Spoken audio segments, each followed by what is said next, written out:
Mebert dialogues.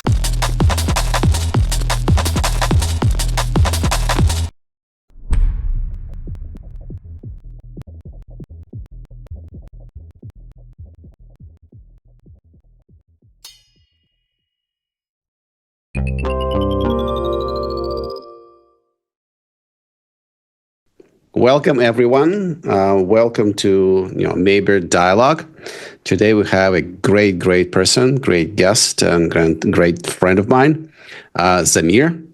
And so we'll talk to Zamir about his personal experience as an entrepreneur, his experience as a person who just moved to the United States not that long ago, his experience as venture capital investor, his experience as mentor, and just his experience as a great human being in the United States. So, Zamir, welcome. How are you today? Thank you, Peter, for having me. I'm doing great. Nice weather here in Bay Area in California. Excited about our conversation today. Excellent. Well, let's start with a quick introduction. Tell us about yourself. My name is Zamir Shuko. I'm a general partner and the founder of Vibranium VC. It's a venture fund in the Bay Area that invests in early stage companies.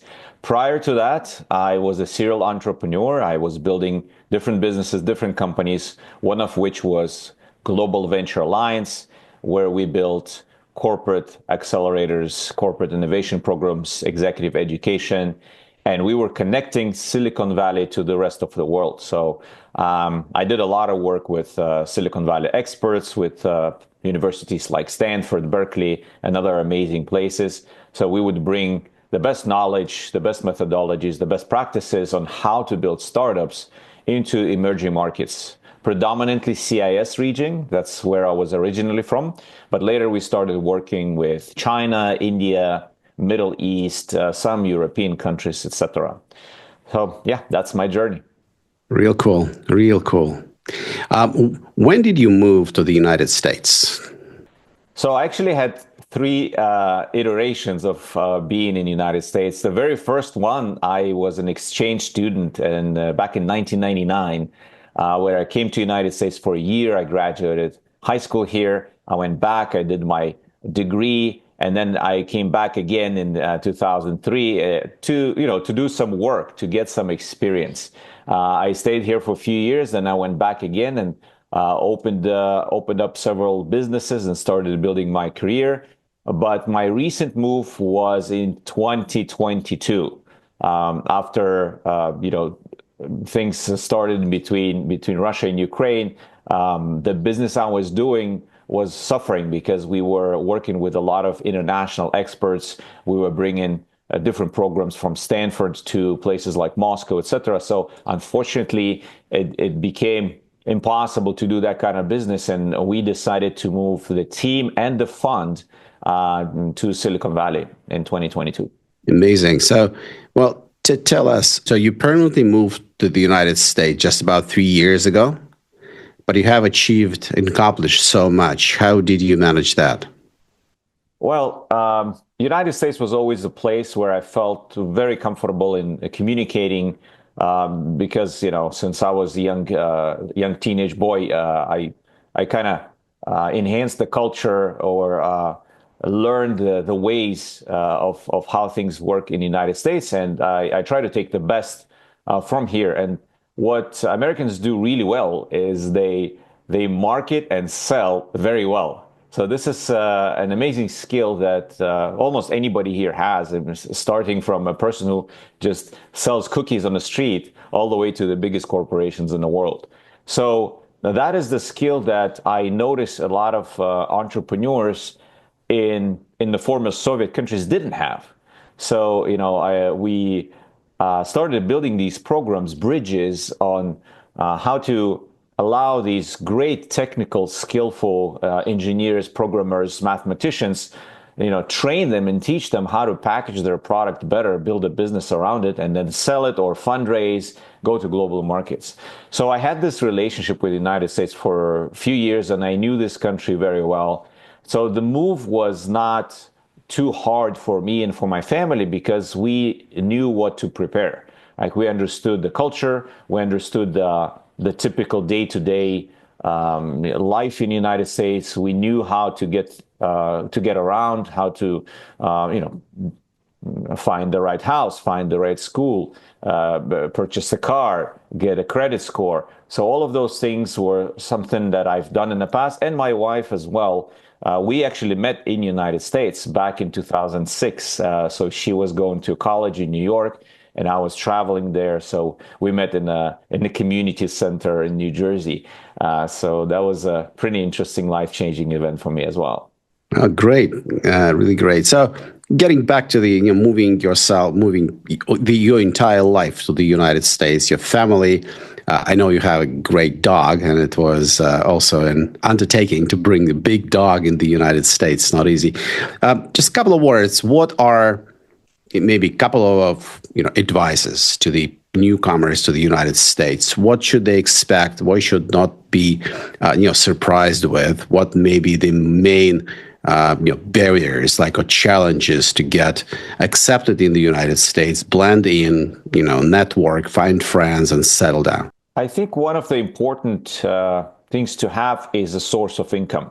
So you got to think about that right away, because no matter how much money you made elsewhere, that's going to burn pretty fast, because the life in different places like Silicon Valley is pretty expensive. East Coast, New York is pretty expensive.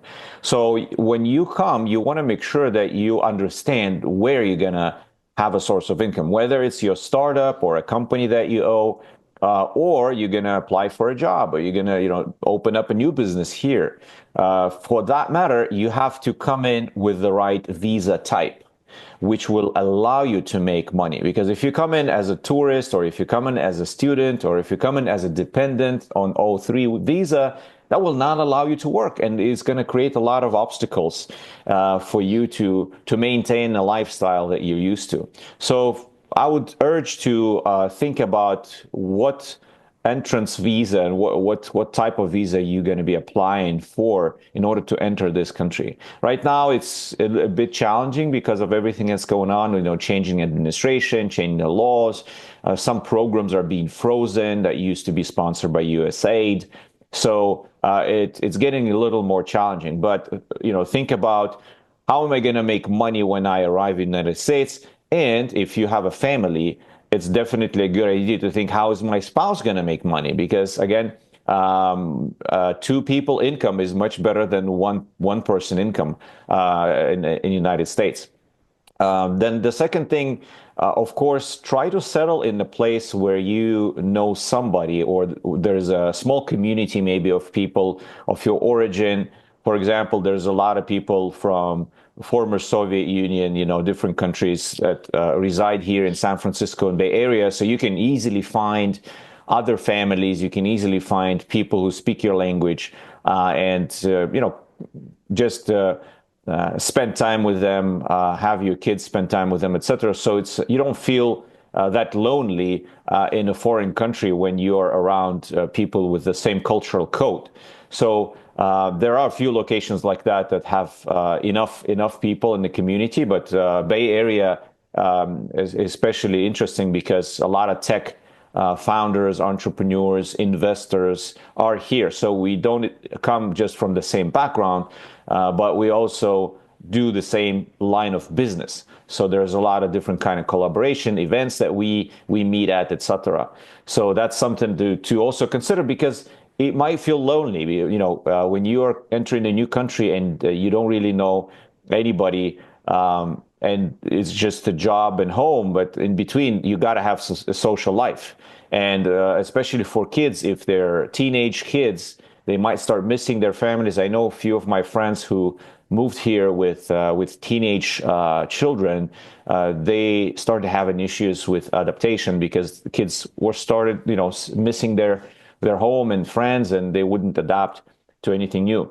The younger the kids, the easier it is. I have three children, 15, 12, and 7-year-olds. So when we came here, my youngest one was around 4. She adapted really fast. She picked up the language. And another thing is, by the way, it's always good to prepare yourself and your family in terms of language, so there's no barriers. Because again, communication would be the key for you to succeed anywhere you are, and get a good social network pretty quick. So when we arrived, all our kids knew English, at least on the basic speaking language. They studied it at home. They watched cartoons, movies, etc. And when we came, it was summertime, so we placed them in summer camps. This way, we helped them to pick up the language quicker before they went to school in September. So that's another little trick that you can do to help your family or your children to adapt much faster. And again, language is the key. I see people that live in the United States for 10, 15 years and 20 years, and they don't speak the language. So they're very limited to the initial circle that they collaborate with, just people with the same background, same other language, foreign language that they speak. But again, if you want to succeed in the United States, you want to make sure that you are making new friends, building new connections, and language would be your key to do that. Well, your English is impeccable. It's very, very impressive. Congratulations on that. Well, let's kind of delve a little bit into the visa and immigration issues. I'm speaking to a lot of international entrepreneurs and digital startups who, thinking about moving to the United States, maybe dreaming, creating their own unicorn. Obviously, visa is important. So the expectation is kind of mixed. So some people see that, the current administration is a little more, maybe seriously more restrictive in terms of illegal immigration. But at the same time, a lot of people expecting the current administration create easier and ways to enter at the STEM visas or entrepreneurial visas or investment visas.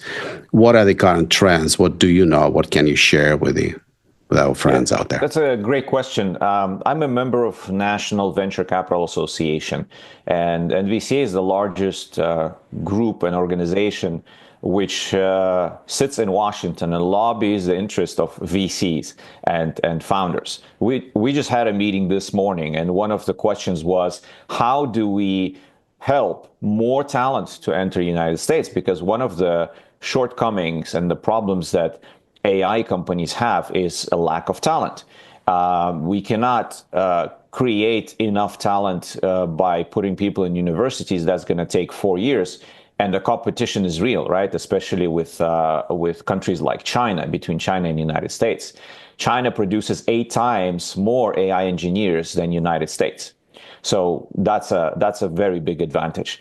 So how can the United States win in this race? And that's one of the goals of the new administration, is by bringing in talented people to fulfill those roles in those companies. So as you know, AI is probably one of the top priorities, and technologically, and every other startup in Silicon Valley is an AI startup. For sure. So, the discussions that we're having right now, and these are the messages, the letters, the official requests that we're gonna, as NVCA, is going to be sending to Washington, to Congress, to the presidential administration, is about either creating a special visa, because H-1B visa, unfortunately, is not working well enough, because it's a lottery. So if you miss the window of opportunity, you have to wait for another year in order to apply. And again, it's not guaranteed because it's a lottery. You either get it or you don't. So in order to guarantee the flow, of course, there's O1, which is more professional. It's a talent visa. It's much harder to get. You have to have your own company. You have to have achievements. I've received that visa 3 times, so I know how difficult it is. So there's got to be an easier way to attract talent. So there is a few motions in place in order to make it easier. Maybe create a separate kind of talent visa or employment visa that would allow for these AI startups to bring talent from different countries to the United States. There are some extensions of student visas that allow you to work, but again, that legislation is 30 years old. So it's very outdated, and it's a big problem that people in Washington are realizing at the moment, and hopefully the changes will happen. So in terms of legal immigration, the current administration is all for it. I think the war, and it might seem different when you're outside of the United States, but they wage a war on illegal immigration. The crossing of the borders, the cartels, the drug traffic, and all of the illegal stuff that is happening. They don't have any problem with legal immigrants, with people who came to this country legally, who pay taxes, who benefit the economy, who are good citizens, et cetera, et cetera. So that's the fight and the distinction of what's going on right now. But I think it will get better for entrepreneurs, for those who are building their startups. It will take maybe a few months, but changes will happen. Okay. Well, thank you for this. It's a great announcement for everybody, every single entrepreneur willing to dream of coming to the United States. So you said, 3 months as the expected time period when we can see some changes in there. What would be a good source for all of us to monitor changes in the immigration legislation? I think if you are using Twitter, it's probably the fastest channel where you see any changes in legislation, because either President Trump or Elon Musk or anybody from their administration, it goes to Twitter even before it's even signed. But so you might want to sign up to those official channels and watch those news, because that's the fastest you're going to find out if anything changes. Okay. Well, Twitter, you mean X now, right? X, yeah, correct. Thanks. Okay. Do you know that the immigrant ethnic communities help this visa situation? Do they provide support, lobbying, and what's happening there? I know of several groups,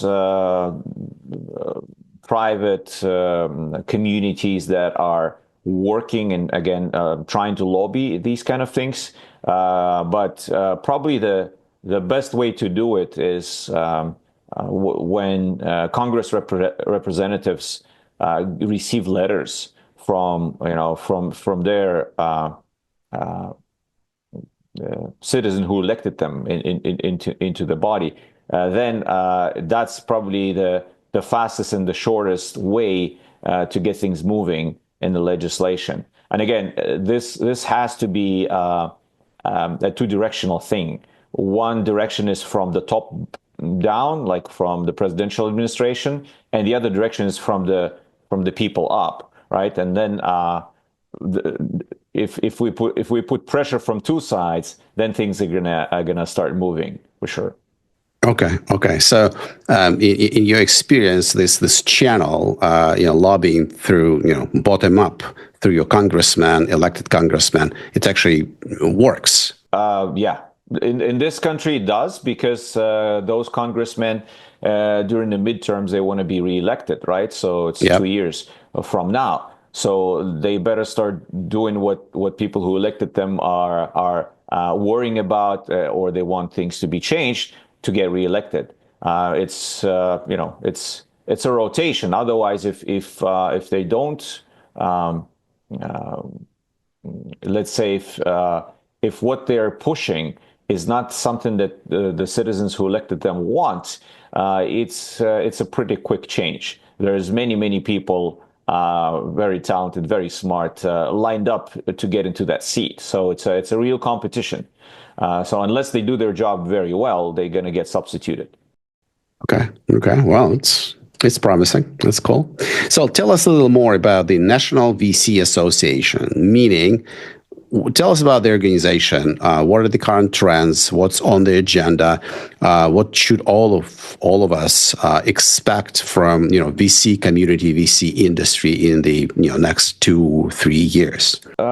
So NVCA is trying to watch over what's happening in Washington in terms of legislation and the regulations, because we are dependent on what the laws say, right? Even in terms of like different taxation and other things. So NVCA is trying to fight back when it comes to pressuring the VCs or changing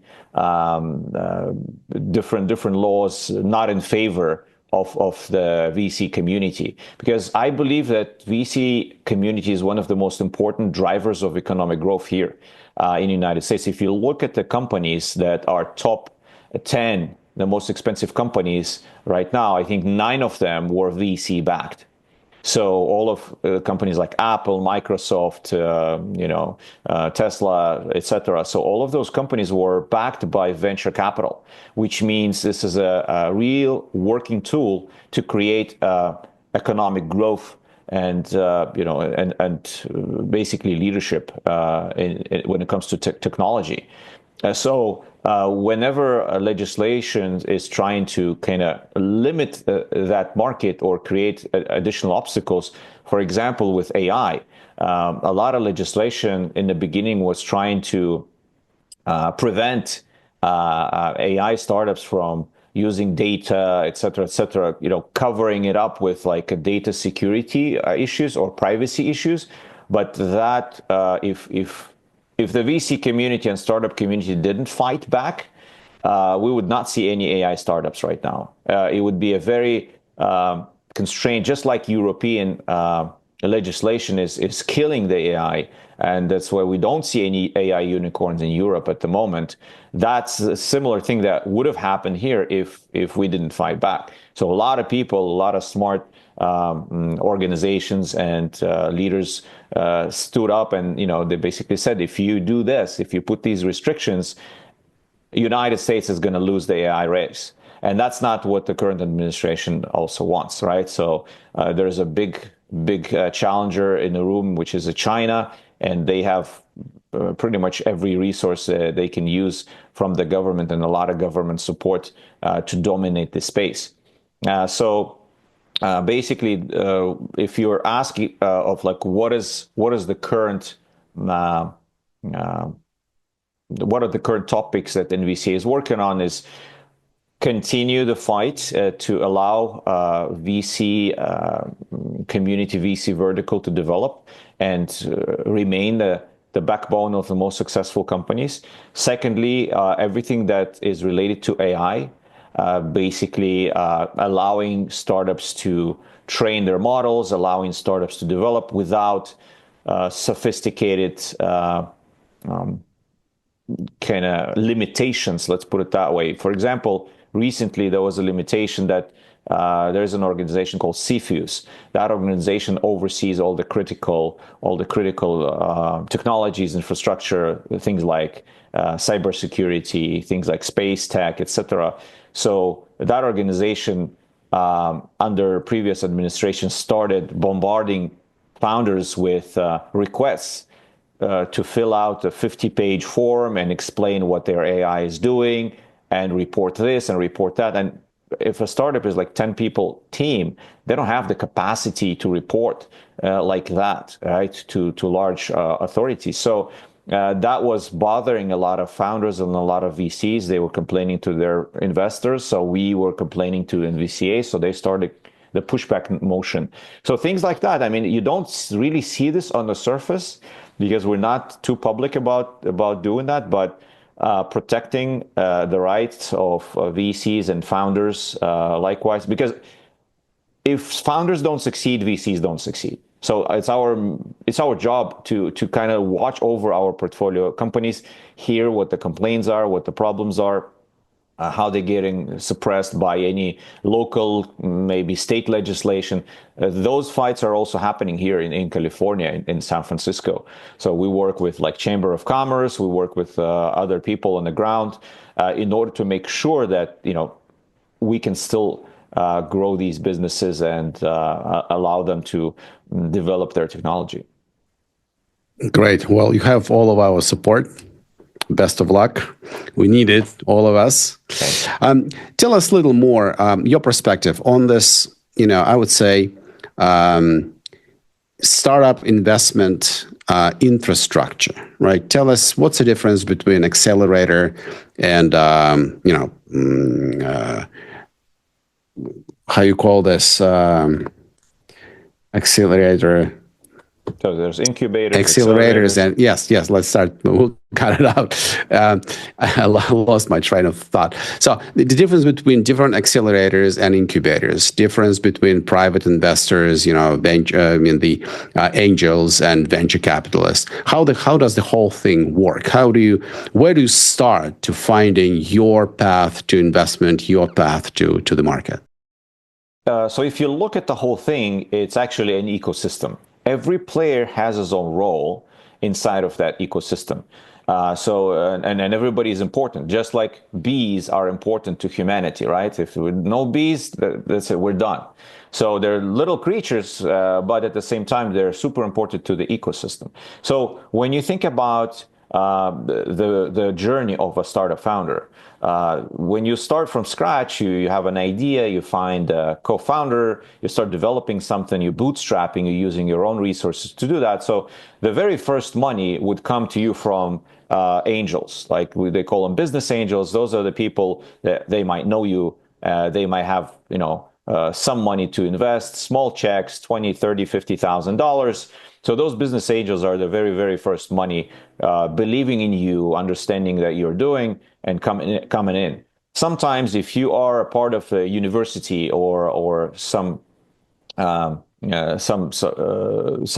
that develops a technology, there's incubators. Incubators are actually helping heavier, more deep tech, more scientific startups to work on the R&D cycle, supporting them with resources, R&D, research and development. So some of those, so incubators tend to help develop the technology before it goes out to the market, before it starts seeing any traction on the market. So the business angels and the incubators, it could be on a similar level when it comes to the technology readiness or startup readiness. The next level typically are accelerators. Those are mostly privately held companies like Y Combinator, 500 Global, Plug and Play, Techstars. All of them are private accelerators that actually start pushing your MVP, your minimum viable product, to the market, either helping you with piloting with some large corporations like Plug and Play does, or helping you just to kind of gain traction and momentum with the market, B2C customers if you work in B2B or B2C. So, and they also give you some money, right? They invest, some of them invest up to $500,000. Mm-hmm. They take a little bit of equity, between 3 to 7%. So you get good resources from accelerators. I actually used to build accelerators, so I believe in that tool. I think it's one of an important tools that allows you to either fail fast, quickly understand that this is not going to work, or they increase the speed of your growth, and that's why they call accelerators, right? They accelerate your go-to-market, and they give you access to a lot of investors at the demo day. So typically for 3 months, you would go into an accelerator, some mentors, some experts would work with you. You would dramatically enhance what you're doing in terms of, product, go-to-market strategy, sales, your HR policies, all of it, like everything combined, whatever you need to develop your business. And then they show you off during a demo day in front of a few hundred of investors, which is a great advantage. So right away, you get under a radar. Now, another important thing is if you have a stamp of an accelerator approval, especially if it's a top tier accelerator, that gives you a lot of leverage talking to investors, because investors understand that out of 10,000 applications, it's only 30 companies that became members of the cohort of an accelerator. So there's a selection process. So somebody did that selection, and they worked with you, they helped you advance, etc. So the approval stamp is important, because investors like when somebody else looked at the startup and said, "Yeah, it's a good share one. your It's risks." a good one. Yeah, Absolutely. we share the risks. And of course, Accelerator is an investor as well. So they have skin in the game, as they say. After that, typically we have seed funds, just like my fund, which is called Vibranium. We come after accelerators. We invest at seed stage. This is $2.5 to $3.5 million rounds. and you have several investors participate. Typically, you have a lead investor that would put in 30-40% of the round, maybe up to $1 million. And then you have the rest, smaller check investors that would participate in the round. So what you want to look for is a strategic investor that can help you. When you talk about the lead investor, that should be an organization. Of course, it's good to get a first tier folks in there, but even if it's not a first tier, but that organization has a lot of connections, good networking, and potentially follow on check on Series A, that's what you want to look for. And then it's a stepped approach. There are Series A funds. Then we get into larger corporate venture capital funds that invest in Series B, Series C. Then you have private equity folks that invest Series D, E, F, and all the way to either an acquisition or potentially an IPO. But 9 out of 10 times it's a merger and acquisition. So that's what you should look forward to. So it's an ecosystem, and it's important what people before you do. So whoever is on a step below you, their job is to get the startup to the next step. Like my job as a seed investor is to help startup within pretty much 18 to 24 months get to Series A, and then introduce them to Series A investors and hand it off. Let the next best investor take the lead. So that's the way it works. So we are kind of handing off startups to each other from down up, because if again startup exits, everybody benefits. If startup fails, everybody loses. So everybody in this ecosystem is super interested, has skin in the game to help the founder. That's why you see a lot of people are being super friendly towards founders, investors, corporations. Everybody wants their success because everybody benefits from it. It's a win-win. That's why I like it. Absolutely. Absolutely. Well, thank you for that. I'm sure that not only founders, but also investors from many countries will see this interview. They might be interested in entering U.S. market and also, put their money in this growing market, growing startup market. Tell us a little bit. How did you manage? How did you go about setting up a private venture capital fund? What are the secrets here? It's actually not a very difficult task to do. The problem is if you never had experience investing in startup, most likely if you try to do it on your own, you will fail. So there are other ways to do it by participating in different angel groups, by being a small check LP limited partner in other venture funds. So my suggestion to anybody who wants to break into venture, has their own resources, join teams with somebody experienced, because that will allow you to learn, that will allow you to see everything from inside. I was in the business for a long time before I launched my own fund. I was a member of investment committee of other funds. I built Accelerators. I was around startups for over a decade, so almost 12 years before I launched my own fund. So I had all the knowledge and experience that needed to become the first time a general partner. And even though I had all of that experience, there was a lot of interesting things that I discovered by running a fund myself. And I was blessed to have a lot of friends who were experienced VCs. So I talked to them, I interviewed them, I asked them questions. So it wasn't like I was out there by myself. So a lot of the mistakes were avoided by talking to experienced VCs, and because they trusted me, they shared. But if people don't know you, they typically wouldn't give up their secrets. Every VC believes that within their fund, within their process and their methodology, that's the secret sauce, and they wouldn't share it with you openly. I mean, that's the reality. Just like, I don't know, Olympic champions and their trainers wouldn't share their tips and tricks how to become an Olympic champion. So everybody wants to win because it's a race. We're not in a vacuum. We're not isolated from anybody.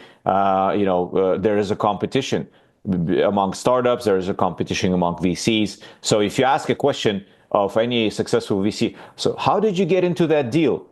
anybody is going to tell you, well, we just got lucky. We just got lucky. But in reality, Exactly. you know what luck is. Like you Yeah. prepare well and then you become lucky, right? And It's it's a lot of lots of hassling, lots of effort for sure, and absolutely. So networking and yeah, yes. determination. So Absolutely, 100%. for those people who want to join this, it's a great thing. You meet a lot of talented people. I would always say don't invest more than 10% of your net worth into startups because it's high risk. It is high return, but it's high risk at the same time. A lot of venture funds, more than half of venture funds, fail. You have to keep that in mind. So when thinking about investing into a venture fund to get your foot in the door, you gotta really do a research, understand what their strategy is, how they get the deal flow, how they go about due diligence, and ask around. I mean, this is a small community, even though there's 3,000 plus funds. I mean, we pretty much know each other. We see each other on events, and we know each other's portfolios, etc. We exchange deals. So yeah, and happy to answer direct questions. Reach out to me if you're interested in Sure, investing in a VC in Silicon Valley. 100%. Well, tell us what was your top one, two, three revelations when you actually started managing your own fund? What didn't you expect? What were the main epic failures or epic successes? And what are your lessons learned and Yeah, takeaways from I it? wouldn't say there was any epic fails. We're doing really good. All the portfolio companies are growing, even though it's a market standard that 70% of portfolio will die. We had zero companies die in our portfolio, which is pretty great. But one thing that I wouldn't say I was surprised, but it rather was interesting that before becoming a full-time GP, I thought that the process of investing is going to be a lot of communication with founders, a lot of parties, going to events, etc. We definitely did have a lot of that, but almost 80% plus of my time was spent with looking at Excel spreadsheets, looking at PowerPoint presentations, reading investment memos, a lot of analytical work. So in order to do good investment, and I'm a one of those people who like the data-driven VC approach. I make decisions based on data. So we collect a lot of data on the founders and the startup and the tech and the market, and we of course analyze all of that data. So whenever my team would analyze something, they would bring information to me. I would have to really deeply get into the subject in order to make the right decision as a GP. So that was a surprise that a lot of my time would be spent in front of a screen of my laptop rather than talking to people. And because whenever you hear VCs, they're like, oh yeah, we met with founder at a cafe, we talked and blah, blah, blah, we made a deal. In reality, that's like 10% of the time. The rest is like you dig into documents, you dig into data rooms, you look at the bank statements, you financial models, P&Ls, and all of that boring number stuff. But it's important because after all, at the end of the day, VC investment is investment. You wouldn't invest in stocks if you don't look at the numbers, right? You look at the numbers, you look at the track record, you look at everything, signals, etc. Same with VC. Even if people say this is more early stage, more art than a discipline, actually there is a way to bring a discipline to this, right? And again, it's about collecting data, analyzing data, seeing the patterns. We did a lot of research when we identified our thesis. We looked at more than 10,000 successful deals. We used PitchBook data, Crunchbase data, Harmonica data. We downloaded, I was following VC research since probably 2018 or so. I'm subscribed to a bunch of these reports. So all of those reports, they give you a lot of data points, and you read them and you start understanding the micro and the macro. You see the patterns, you see what's happening in the VC market with all the hype. You see the hype Yeah, cycles like Web3 hype, ICO hype, AI, everything was a hype, and it continues. VR hype. I mean, if you watch this market close enough, you will see that those hype cycles exist, but we never invested in hype. We always waited till things cool off, and then we understand, okay, now this is a real technology, and this is just a PowerPoint presentation, right? There's a definition. And yeah, and again, being successful in the VC, it's no luck. It's a lot of hard work and a lot of things that you have to digest. And of course, building relationships. VC market is a long-term game. You will exit out of your deals in 8 to 10 years. So an average VC investment lasts more than average marriage in the United States. So average marriage in the United States lasts 4 years. So you have to think and do a lot of work in order to choose the right startup, to choose the right company to be partner, right? You're becoming a partner in that company by investing. But that's a very interesting challenge. Okay, well, thanks. Very insightful. Maybe we'll ask you to put some of the most important and insightful sources of information, of analytics about VC market, and then we'll touch it to our conversation. People can, do that on their own. Sure. I mean, they're pretty well known. Bessemer, CB Insight, PitchBook, which does reports with NVCA, by the way, together. Crunchbase.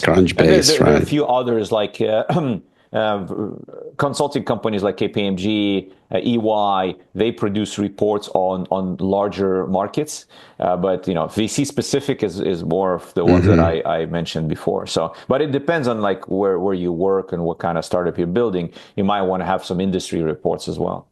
Sure. Well, maybe also you think about any opinion leaders, any groups in LinkedIn or something like this. Maybe conferences. Everybody's on X. All of those. Okay. LinkedIn, everybody's on X. Some of them are on LinkedIn, but LinkedIn is more. I like LinkedIn better. I don't really post on X. LinkedIn allows you to do larger posts. More thought leadership kind of stuff, sophisticated presentations, PDFs can be attached. Twitter is more of a like quick reaction to what's going on or creating like a lot of buzz is happening on X, right? So if you want to have like a live feed of opinions, you have to be subscribed on X. If you want to have more like thought leader opinions and articles and things like that, that's LinkedIn. And by the way, if you are planning to do any business in the United States, your LinkedIn has to be flawless. It has to be updated. You have to have publications there. You want to really pay attention to LinkedIn because that's the first place where people go after they meet you at the event. We don't exchange business cards anymore, by the way, like no business cards. Yep. LinkedIn connection. Even though some people don't use it as frequently, but they will look at your profile, they will read who you are for sure. That's still the top business network at the moment. Your business card is your QR code. Yeah, that's correct. For sure.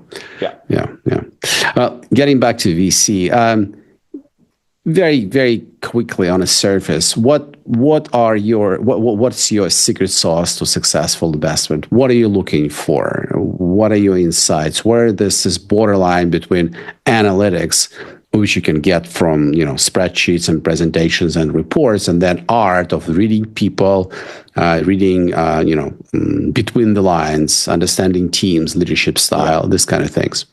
Well, great question. Actually, it's a very complex process. If you look at the way my due diligence works in a fund in Vibranium VC, it's actually 10 steps. So it's every step is its own methodology and process, which is connected to the next step. We have scoring system. Every step is scored by a professional analyst or investment manager or expert in the field, etc. I have several organizations externally who help me with technical due diligence, financial due diligence, legal due diligence. All of that has to be done on the professional level. We're not a typical seed fund, to be honest with you. That was the agreement with my LPs, that we spent little more time and little more money on the good due diligence process. We don't rush into the deals. We don't have the FOMO, right? We don't have the fear of missing out. So if we look at the startup founder and he's like, I'm closing my round in 3 weeks, we're going to tell him, thank you, no. Because our due diligence can last maybe month and a half, sometimes 2 months, depending how fast founders will reply to our requests. We will ask them more than 300 questions through the period of due diligence, different questions on everything. Your team, when I do my interview, I do a 2-hour interview with the founder on step number 4 is a GP interview. I talk to them about how they met, what is their motivation, how long they've been together, what conflicts did they have, how they solve them, how they hire people, all of that stuff. Because I'm super interested in the team. I think the most important thing in the early stage is the team, the founders, whether we believe in it or not, that they can build a great company. And we have to be aligned. The values have to be aligned. We have to understand what they're doing, what they're building. So it has to be something that we are familiar with in terms of technology and vertical. We have to see that we as investors can give them a value add. If I see that founder knows everything, they're already doing it, and I don't feel like I can add anything to them, then we would probably not be a good fit. Because I believe that investors should not just give the money, but also participate in the growth of the company. Yeah, it's So with got to be every smart money, smart and resourceful money for absolutely. sure. So every company that I work with, I meet with them once a month or so. We talk about their challenges. I try to help them with my network, my knowledge of running business in the past, etc. So all of that has to align. You generally have to really like what the startup is doing. When you listen to them, you're like, wow, this is a great mission, super interesting technology, fun niche. So because any one of your investments should have a capacity to return the full fund, right? So that's the way we look at every deal. Every one single deal should have a chance to return the full fund. Because if 7 out of 10 fail, those 3, one of them is going to be a super champion, which is going to return your whole fund. The other 2 are going to be mediocre, somewhere between 5x to 10x. Then you're good. You're above 1x on your fund. Typical fund returns are somewhere around 2.5x. Good performance can show you 3x on the fund and more. Those are like top tier, top 10% of GPs. But that's the expectation, right? If you convert it to annual IRR, it's about 24 to 28% or so, maybe around 30% IRR, which is really good. But again, it's very risky. If you can show annual IRR at 30%, that's really good. Very few businesses in the world, very few investments in the world can show that kind of IRR, but the risk is very high. Very, very few legal businesses can. Of course, yeah. We're talking only legal. By the way, absolutely,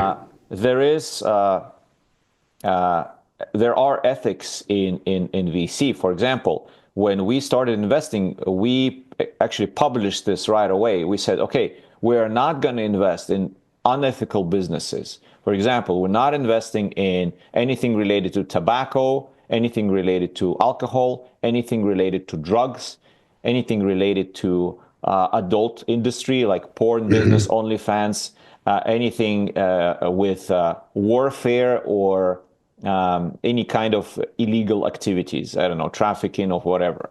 Sure. So that was our stance. We said we want to support fun, even though if you think about it, cannabis, for example, businesses are legal in California.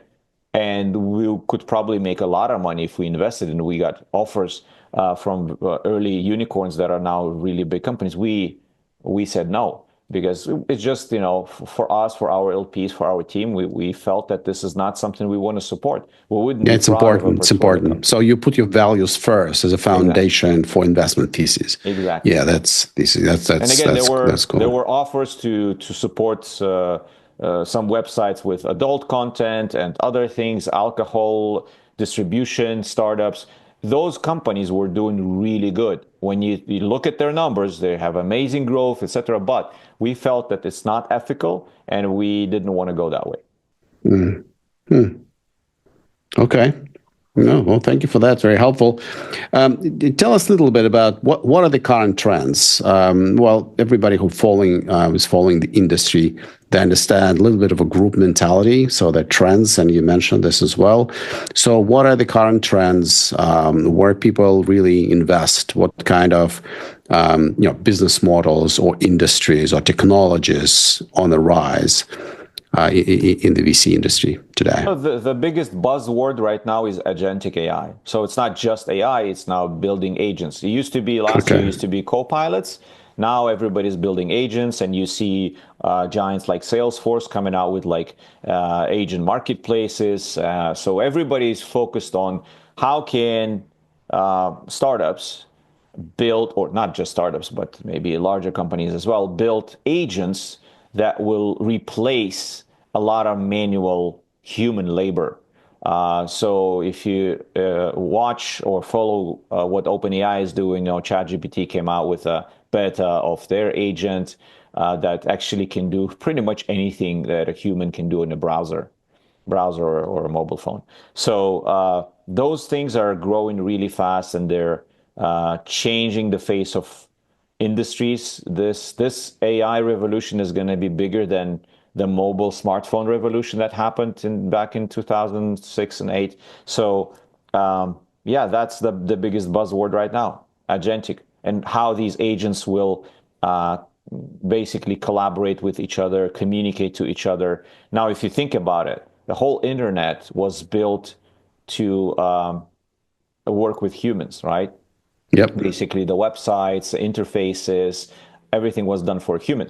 Now, if instead of a human, my agent is going to look for my hotel and my reservations and my concert tickets and my flights, then those websites have to be adapted to be feasible for agents, and that's a completely different thing. I don't know if you saw Absolutely. this viral video when two AIs talk to each other, and they start with English language, and then at some moment when they both realize they're both AIs, they're like, okay, let's change to this, like sounding like a modem, and they start speaking much faster, Oh understand yeah, each other because it's and a data transferring. Absolutely. yeah.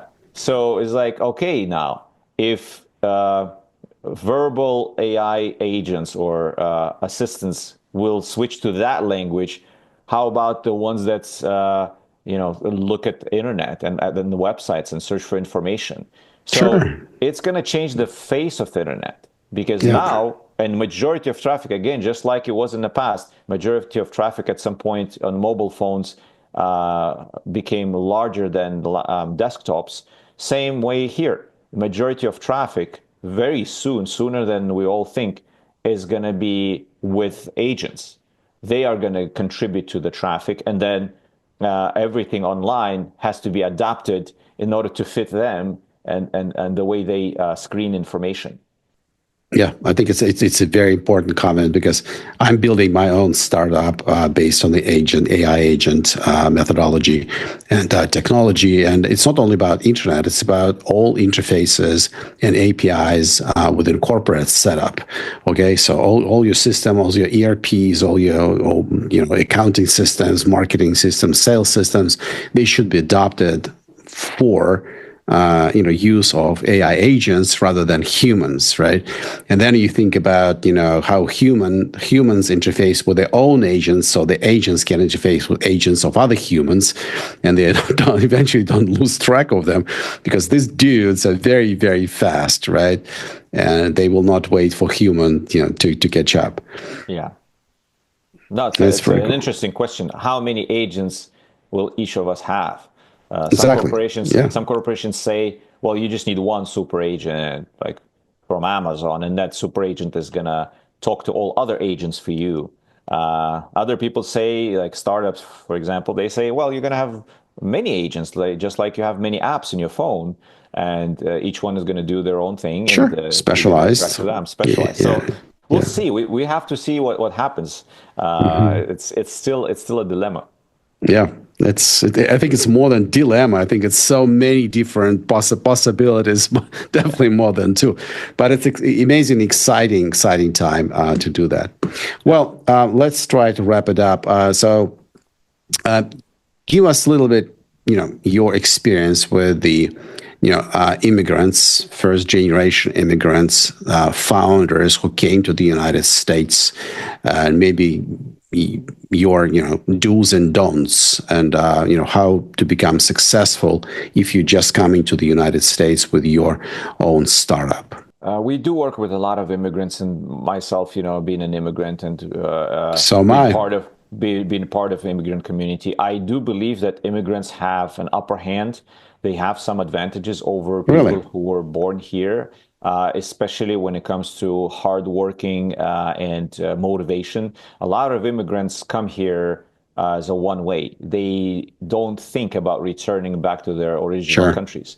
That's number Yeah, one. Number two, burn the bridges. yeah. That's what we did. Yeah. Number two is they are already um, talented because they had to overcome a lot of obstacles to come here. Not anybody can end up in the United States, especially on a talent visa. This is something that requires a lot of hard work and achievements in your own original country. So you are already the best from your country when you come here. So that's something that gives you an advantage. Motivation, hard work, work ethics, and access to international talent. Because now, things are getting expensive. So you have a pool of people who can remotely work for you in India, in Eastern Europe, in Middle East, whatever. Then you have an advantage. On the other hand, what is the downside is, of course, not enough local connections. That's why I'm saying you have to learn the language quickly and build those connections. Get out there in front of it. Generally, investors are okay with immigrant founders. They like them. If you think about it, a research was done by Stanford. 44% of successful unicorns were built by first-generation immigrants. There you So go. even though that immigrants are only 10% of U.S. population, so if you look at that ratio, it's already 1 to 4, almost 4.5. So that's a good ratio, meaning that immigrant founders have something, right, some secret sauce that allows them to be successful. But again, sometimes I see immigrants that only hang out around their own people. You have to be open-minded. You have to come with basically approach that I want to learn. Whatever this country will offer me, whatever this startup community will offer me, I want to learn. Because if you come with a closed mind, you will not succeed here. Yeah. Bring in your own rules of the game here. It's not going to work. You got to learn the rules of the game. You got to understand how successful people did it, and you don't have to basically create a bicycle, right? It exists already. The path to success is it's not obvious. I mean, but you can see the patterns. You can see what other successful people have done in order to achieve what they achieved, and you can repeat after them. Of course, it doesn't mean you have to kind of disappear or melt and lose who you are. No, your unique identity is what makes you different, right? And it's great. Diversity is great. Everybody likes diversity here. But you want to make sure that you bring the best from your country, from your background, and you learn the best Yeah. tips from here in order to be successful. So you kind of have to be very adaptive as a chameleon, but also again have your own identity. So Yeah. that's Yeah. that's the suggestion I would give. And good luck. It's a lot of Yeah. hard work, but there's a big payoff at the end. Yeah, I just want to say, you just stole my breath. My experience that it's very important to blend in, but also in the United States, you can keep your own identity, your own culture, and you will never be discriminated for these things. Vice versa, you will be respected, and people may be very curious if you share your. I remember how we visited a great restaurant with Caucasus food in Palo Alto. That was amazing, and also just sharing my experience, finding a right mentor, person who can introduce, support, help, or provide advice would be very important.